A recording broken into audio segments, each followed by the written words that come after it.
We are now joined by Vermont Senator Bernie Sanders. Senator Sanders, thanks for coming back on the show. My pleasure. Great to be with you. So, in the interim relief bill being negotiated in Congress right now, it seems like Democrats want funding for hospitals, testing, and more relief to underserved small businesses. But they reportedly aren't getting money for cities and states, hazard pay for frontline workers, rent freeze, or any of the other provisions that you and many others have called for. Obviously, this can't pass without quite a few Democratic votes in the Senate. Will you support this? Well, what we're looking at is a multi-stage process. I'll find out more. I'm going to be on a Democratic leadership meeting in a few hours, and I'll get more detail. But this will be a modest proposal, quote unquote modest. But clearly what has got to happen is that we need a new major piece of legislation. And in that major legislation, there has got to be all of the things that you talked about and a lot more. For example, one of the things that I am fighting for with senators who have a different political perspective than I do, people like Mark Warner, Doug Jones, and others, is to make sure that every worker in America continues to receive his or her paycheck, similar to the approach used by many European countries, which I believe is the fastest, most efficient way of getting money out to working people throughout this country. John, the other thing that I believe has to be done in the midst of this terrible crisis is to make sure that all Americans have health care without out-of-pocket expenses. And what that means to me is that Medicare should cover the uninsured and fill in the gaps for the underinsured and pick up the burden for those people who are now losing their health insurance when they're losing their jobs. We also have got to make sure, this is a scandal beyond belief, that our medical providers, our doctors, nurses, others, have the protective equipment that they need as quickly as possible. How confident are you that Trump and McConnell will actually negotiate a larger Phase 4 bill? I am reasonably confident. And obviously, what is in that bill will be a struggle. They want continuously tax breaks for the rich. They want as little accountability as possible. They would like to dole out billions of dollars in aid to corporations without giving the American people the details. But at the end of the day, we are facing such an unprecedented healthcare crisis and economic crisis that I am absolutely confident they're going to be forced to come to the table for a major piece of legislation. Senator, you wrote an op-ed in the Times over the weekend talking about some of the ways the pandemic exposes fundamental brokenness in our economy, in our society. How do you see the pandemic affecting what is politically possible? How do you see it? What lessons do you think it's teaching our society? Well, I think, let's be clear. We are living through a moment in history, and I think many of us, because we're living through it, we don't even fully appreciate the dimensions of it. But this is an unprecedented moment in the history of the United States of America.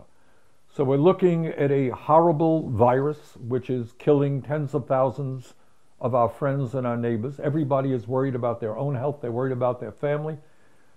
In the meantime, we're looking at 22 million people who have officially applied for unemployment insurance, and the number of unemployed is much higher than that. So a massive economic downturn, a massive economic crisis, that is what we're dealing with right now. We can't even deal with it effectively because I'm sitting in my house, you're sitting in your home. Workers are not able to get into factories, into offices to do their jobs. So this is a horrible moment. But I hope that in the midst of this unprecedented and horrific moment, people are sitting back and asking themselves questions which we don't hear discussed in Congress or in the corporate media. For example, we have been told over and over again how wonderful and how popular our current healthcare system is, which ties healthcare to employment, right? We've heard that a million times. I have a good job and I have good health insurance. What more do we need in the world? Well, it turns out that this system is a little bit more vulnerable than was previously discussed. Because when you have tens of millions of people losing their jobs, you know what? Many of them are also losing their health insurance. And then on top of that, we end up spending twice as much per capita for healthcare as do the people of any other country on earth. And on top of that, before the pandemic, we had 87 million uninsured or underinsured. So I think that all over this country, John, people are saying, is this really the kind of system we want in the future? Why are we the only major country on earth not to guarantee health care to all people as a human right? Should we continue to tie health care to our jobs? So I think that's issue number one. Issue number two is the broad economic issue. And that with so many people, it is a tragedy that so many people are losing their jobs. But what we are also seeing is that millions and millions of people, when they lose a paycheck or two paychecks, find themselves in dire economic circumstances. You know, it's one thing if you have a couple of $100,000 in the bank and you lose your job, it's not a good situation. But what happens if you have $200 in the bank and you lose your job and you don't get a paycheck? How are you going to feed your family? How are you going to pay your rent? How are you going to pay your mortgage? And you know what? Half of the country was in that position before the pandemic. So that raises the whole issue of the nature of our economy. Do we think it is a good idea? Are we allowed to discuss the reality of three people owning more wealth than the bottom half of America and half of our people living paycheck to paycheck? And by the way, 500,000 people who are homeless, and God knows how many people because of poverty end up in jail through mass incarceration. So I would hope that those are some of the issues that people will start thinking about and acting on as soon as we're through with this pandemic. So it was a little over 10 years ago that we went through a previous massive financial crisis that required a massive intervention by the government.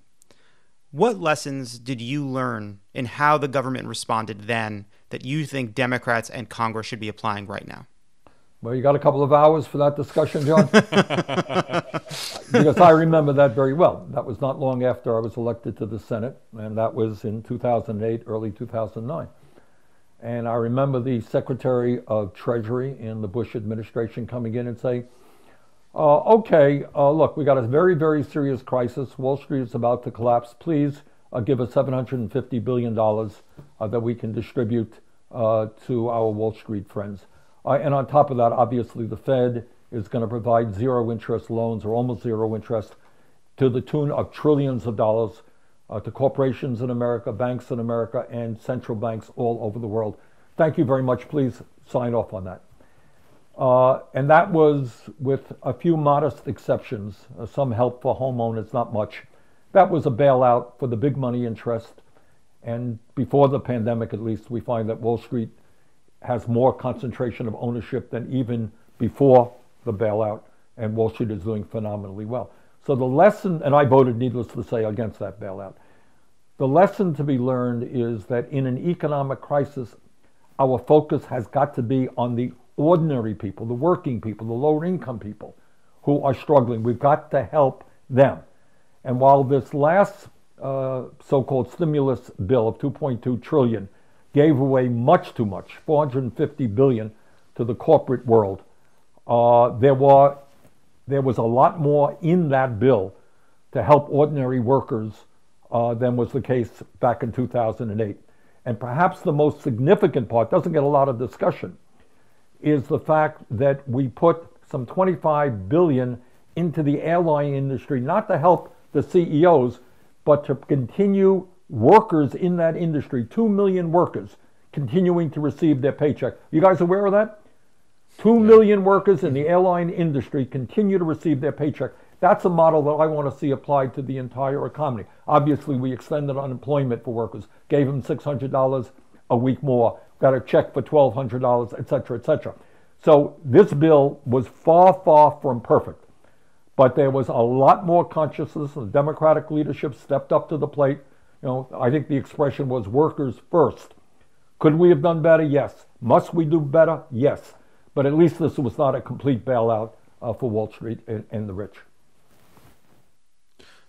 So, Republicans had been giddy about attacking you for being a socialist. They were excited by the prospect of it. In the last few weeks, we've seen Republicans, even at times dragged by Democrats, get behind a boost on unemployment insurance, forgivable loans for small businesses, direct payments to Americans, some even now supporting wage subsidies.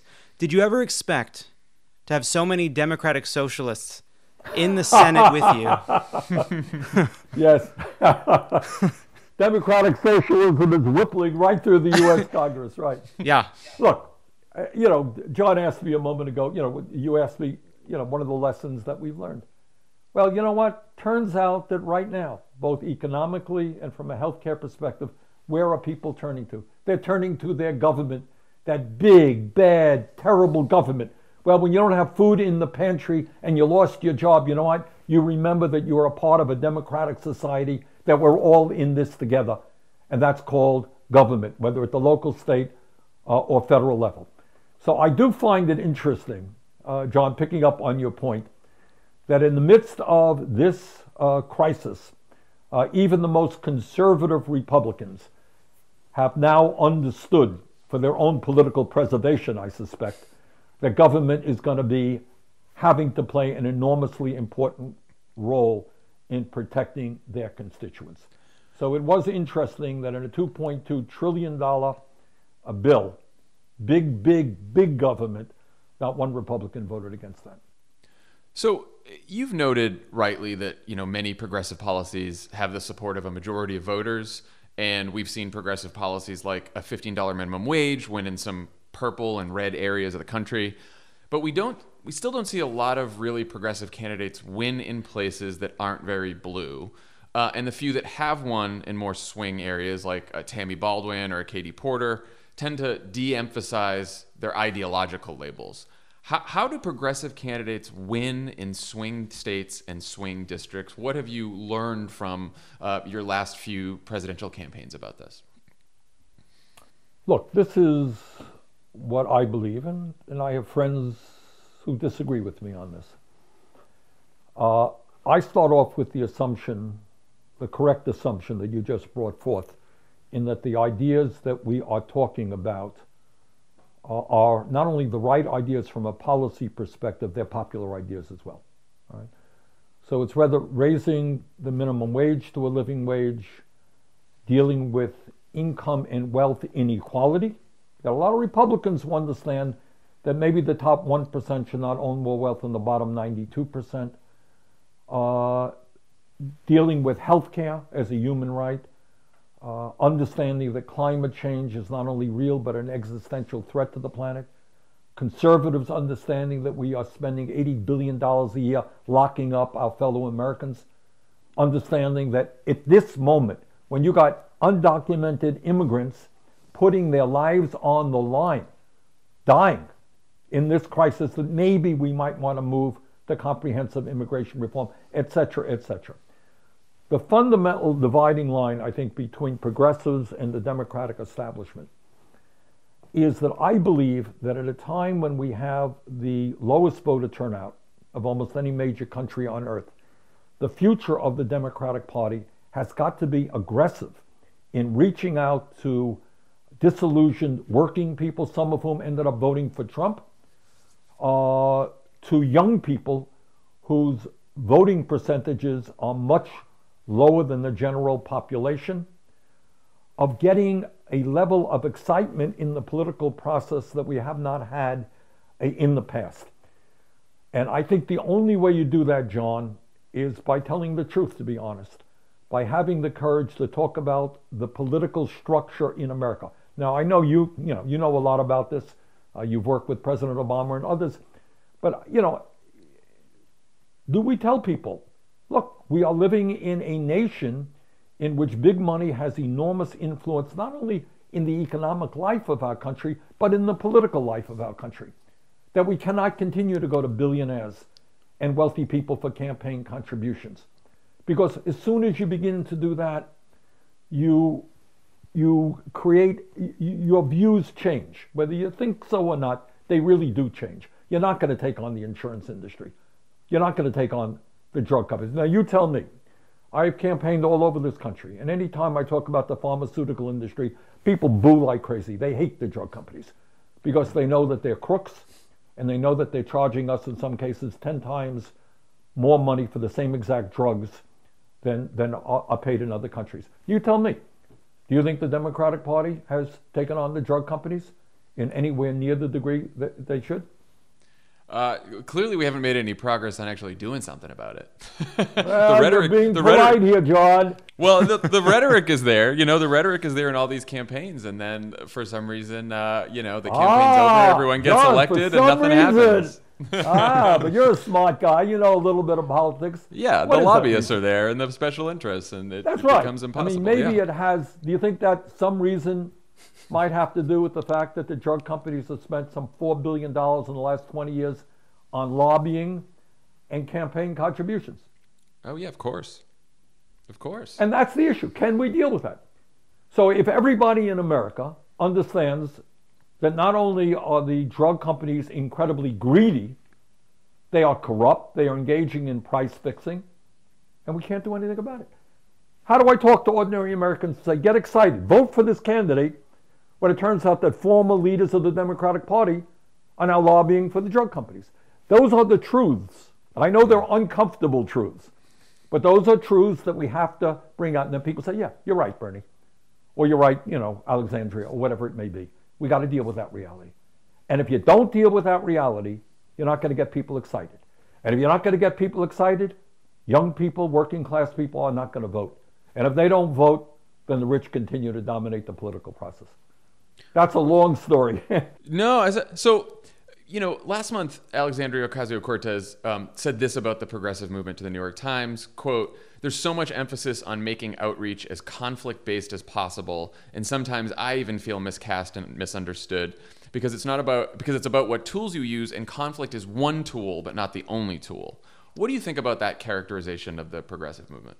Well, I think for a combination of reasons, I love Alexandria, and I think she is brilliant, and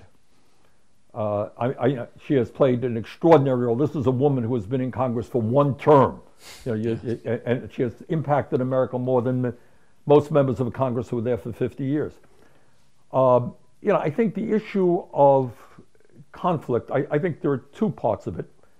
I think media loves conflict. Yeah. So if I'm on your show right now and I say, da-da-da-da is the worst human being in the history of the world, be a big story, right? Right. Okay. But if I talk about the need for health care for all, or taking on the, lowering the cost, it's boring, So media plays that role. Yeah.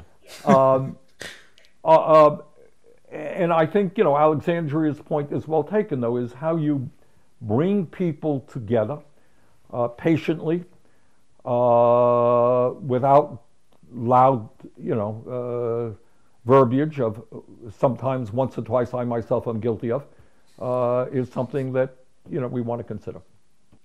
So let's talk about sort of healthcare right now, because, this was a place where there was a lot of conflict in the campaign, and the axis of the debate was around Medicare for all versus a public option that may get you to universal or near universal coverage. Right now, as you mentioned, right, there's more than 20 million people out of work. Many, if not most, will lose their employer-based health care.